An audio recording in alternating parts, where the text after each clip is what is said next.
Hola, muy buenas a todos, bienvenidos de nuevo al canal. Hoy vamos a hablar acerca de fuentes de alimentación y como no, pues me acompaño de un par de fuentes. Tenemos una por aquí y otra por aquí. Y vamos a empezar por esto. Lo primero de todo a la hora de elegir una fuente de alimentación ATX es que huyáis de este modelo que estáis viendo aquí, que solo tiene un ventilador de 8 centímetros y como veis la refrigeración se hace directamente entrando el aire por aquí, saliendo por aquí hacia el exterior. Este tipo de fuentes aún las podéis encontrar en algunas tiendas, pero la verdad es que no son nada recomendables, chicos. Así que si encontráis alguna fuente de estas, por favor, huir de ella. Por supuesto, las fuentes de alimentación en las que nos centraremos son estas. Aquí lo que tengo es una fuente genérica y como veis tiene un ventilador de 14 centímetros abajo y que va a refrigerar sacando el aire en esta dirección, es decir, va a coger el aire desde aquí y lo va a expulsar hacia aquí. En cajas más viejas como esta, pues vemos que la fuente se sitúa arriba, en cajas más modernas se sitúa abajo, lo que hace que el flujo de aire de la fuente de alimentación no sea compartido con la caja, es decir, el mismo chasis de la fuente divide el aire de la caja del de la fuente y por tanto son mucho más eficientes a la hora de refrigerar. Por tanto, una solución perfecta. Así que nada, chicos, ya sabéis, siempre que vayáis a escoger una fuente de alimentación, si podéis, de este tipo. Lo segundo que tenemos que mirar en una fuente de alimentación es la potencia, chicos. Y esto sí que es un tema muy debatido. Ahí os acerco esa fuente, eso es una fuente de 460 vatios. La verdad es que a día de hoy, y esto lo hemos hablado a veces por Twitter con suscriptores, incluso lo hemos hablado el señor Blizzer y yo por Twitter y por otros sitios, es el tema de las fuentes. La gente tiende a sobredimensionar la fuente. ¿Para qué leches quieres una fuente de 1000 vatios? ¿Para una gráfica? No es necesario. La verdad es que con la mayoría de configuraciones de equipos que hay a día de hoy, si no es un caso particular que digáis, hostia, pues que voy a montar una RAID de 10 discos duros o algo así, lo normal es que para una sola gráfica, un solo procesador y una placa, un SSD, un disco duro y demás, con 650 vatios tenéis de sobra, chicos. Una fuente de 650 vatios que sea de marca, que sea un poco buena, más que suficiente para todo un equipo de una sola gráfica. Por supuesto, si queréis tener pues dos gráficas, entonces ya sí que nos tenemos que ir a fuentes de 750-800 certificadas para SLI Crossfire. Y ojo, os estoy hablando de 750 y 800, no os estoy hablando de fuentes de 1000 vatios, Eso es algo muy importante, conocer el consumo y lo que necesitamos y a partir de ahí elegir la fuente que más se adecua a nuestra potencia. Como norma general, yo os voy a decir que yo lo que normalmente hago es si un equipo consume 586, pues directamente selecciono pues un 10%, un 20% más, 650 como máximo sería la fuente. Jamás menos, chicos, eso es algo muy importante, jamás elijáis una fuente de menos, porque haréis que el ventilador se vuelva loco y notaréis que la fuente está a punto de explotar, que más probablemente es lo que pasa. Lo tercero más importante es la manera en la que nos va a entregar la potencia nuestra fuente de alimentación. En este caso os pongo ahí la etiqueta, ahora voy a aprovechar yo, voy a mirar de pasarla por aquí y la voy a ir mirando y os voy a ir diciendo. Las especificaciones nos dicen que es 460 vatios el total. Nos va a entregar por el canal de más 3,3 voltios, más 5 voltios por uno 14 amperios por el otro 20, que serán 120 vatios máximo. Por otro lado tenemos que nos dice que por el menos 5 voltios y menos 12 voltios nos va a entregar 9,6 vatios máximo. ¿Y qué pasa? Que la mayoría de componentes de nuestros ordenadores comen de los 12 voltios. Y en este caso los más 12 voltios y más 5 voltios van a ser los que más nos rindan en ese canal independiente, que nos va a dar pues unos 300 vatios por ese canal. Es decir, el canal más ancho, y esto normalmente las fuentes de alimentación a día de hoy lo tienen, que son dos canales, va a ser el de 12 voltios. Y eso es imprescindible, chicos. Cuarta cosa a tener en cuenta, cableados, chicos. Cableados, toca cableados. A ver, todas las placas a día de hoy se conectan con conector de 20 más 4, que es desmontable, ¿vale? Todas, imprescindible que si cogéis una fuente ATX tenga esto.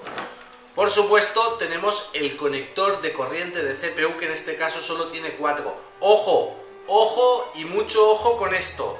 Muchas placas base necesitan dos iguales. y en este caso la fuente no nos valdría, ¿vale? No podemos luego ir andando con empalmes como hago yo con el ordenador de pruebas. Eso no es lo correcto. Lo tercero serían nuestros conectores SATA y Mulex, y los cuartos serían un conector que esta fuente no tiene, ¿vale? Porque como veis es genérica y que podéis observar aquí. Yo lo he punteado a través de un Mulex y os estoy hablando de este conector que os pongo aquí en imagen de 6 o 6+2 que se utiliza para conectar nuestras gráficas a nuestras fuentes de alimentación. Por supuesto, si tenéis una gráfica de gama alta y hablamos de un ordenador gamer, eso es imprescindible. Otra de las cosas que me gustaría hablar es acerca del tema de si es modular o no la fuente. No nos engañemos, chicos, el tema de que sea modular no hace mejor a una fuente. Es decir, en una instalación de un PC gaming de gama alta o un ordenador que va a tener refrigeración líquida o que queremos cuidar muchísimo el detalle de los acabados, el que sea modular nos va a venir perfecto. ¿Por qué? Porque no vamos a tener todo el manojo de cables conectados, es decir, vamos a conectar los que nos interesa, los vamos a poder esconder y los que no, no. Eso mejora un poquitín la refrigeración de la caja, pero eso no es ni mucho menos algo que se tenga que tener en cuenta a la hora de elegir modular. Modular, como digo, es más bien por estética y por comodidad en algunos montajes. Entonces es algo secundario. Otra de las cosas que me gustaría tocar es el tema de los certificados de eficiencia energética. No nos engañemos, chicos, y no engañemos a los demás. Eso no es algo prioritario. Lo único que nos indica es que si por aquí van a entrar 700 vatios a corriente alterna 220, la transformación hacia los X vatios que sean, bueno, en este caso, al ser alterna cogería 400 vatios, ¿no? La transformación, la eficiencia del transformador va a ser eso que os marcan. El certificado de eficiencia energética no dice ni más ni menos que esa diferencia de tolerancia entre consumo y consumo que ofrece a los componentes, es decir, lo que consume de la red eléctrica y lo que ofrece a los componentes.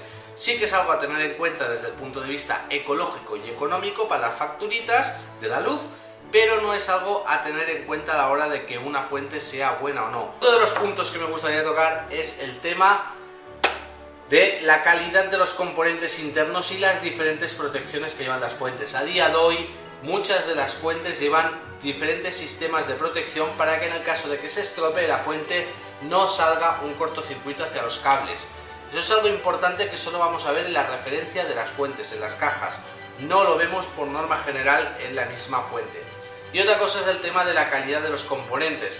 La verdad es que yo no soy la persona más adecuada para deciros si esta fuente es de calidad o no. ¿Por qué? Porque para ello necesitas un equipo, un aparato que vale muchísimo dinero. No hablo de un tester ni un osciloscopio como tengo yo aquí, sino que hablo de un aparato específico que es capaz de medir la carga, cómo ofrece la potencia a plena carga, los momentos de descarga, los momentos de pico y demás. Este tipo de aparatos solo lo tienen algunas pocas webs y es a esos sitios donde tenéis que ir a referenciaros acerca de las fuentes. Es decir, para saber realmente si una fuente es lo que promete, os diría directamente que busquéis artículos bastante técnicos acerca de esa fuente de alimentación. Por tanto, y como conclusión, os voy a decir primero de todo que no sobredimensionéis las fuentes de alimentación. Acordaros, entre 650 o entre 600 y 700 suficiente para un ordenador mono GPU. De 600 hacia 750 o 800 pues será una referencia bastante buena para todos aquellos ordenadores que necesiten dos gráficas. Por supuesto 1000 vatios para 3 y hacia arriba los que necesiten más y sistemas de ventilación o refrigeración líquida complejos. Otra de las cosas que os voy a decir es que os decantéis por fuentes de alimentación de marca en caso de ordenadores gaming. En caso de ordenadores como esto de aquí, una genérica le vale. Uno de oficina, una genérica le vale. Pero en caso de un ordenador gaming, con esos picos de consumo que traen nuestras gráficas y nuestros procesadores de gama alta, es recomendable que cojáis una fuente que sea capaz de filtrar todo eso. Y eso la verdad es que normalmente os lo va a determinar la marca. Es decir, os recomiendo marcas conocidas que hayan hecho muchas fuentes de alimentación en el pasado. Otra de las cosas que me gustaría dejar claro es el PFC. Eso que pone ahí. Eso que pone ahí abajo, PFC. ¿Qué coño es el PFC y qué importancia tiene? Muchísima, chicos, muchísima. Todo aparato que se conecta a la red eléctrica emite un ruido electromagnético o unas interferencias electromagnéticas. Esto lo podréis haber visto seguramente cuando cualquier persona de vuestra familia se va al lavabo, enciende el secador de pelo, eso que yo no uso, y directamente en vuestros cascos o en vuestros altavoces oís ese típico zzz de interferencia que es muy molesto. El PFC es un corrector de factor de potencia activo en las fuentes de alimentación y tiene que ser activo, el pasivo no sirve, el cual impide que esas interferencias salgan hacia afuera. Es algo que tenéis que tener en cuenta, y más si vivís en una zona en la que vuestra corriente pues no sea muy buena. Aquí en España quizá no tenemos este problema, pero en otros países sí que lo tienen. Muy importante eso. Y bueno, chicos, nada más. Como habéis visto, elegir una fuente de alimentación es bastante sencillo. Una última recomendación que os voy a hacer es el interruptor. Algo que a mí me encanta y que la gente no suele usar. ¿Por qué? Porque simplemente el hecho de tener la fuente conectada y esto conectado al ordenador hace que haya un pequeño consumo de stand-by. Y como siempre os he dicho, para mí el medio ambiente, el planeta y la ecología es algo muy importante, así que este interruptor lo apago cada noche, en esta fuente no, por supuesto, pero en este ordenador y en los otros de casa sí, o tengo una regleta que apago directamente y evito ese consumo tan molesto.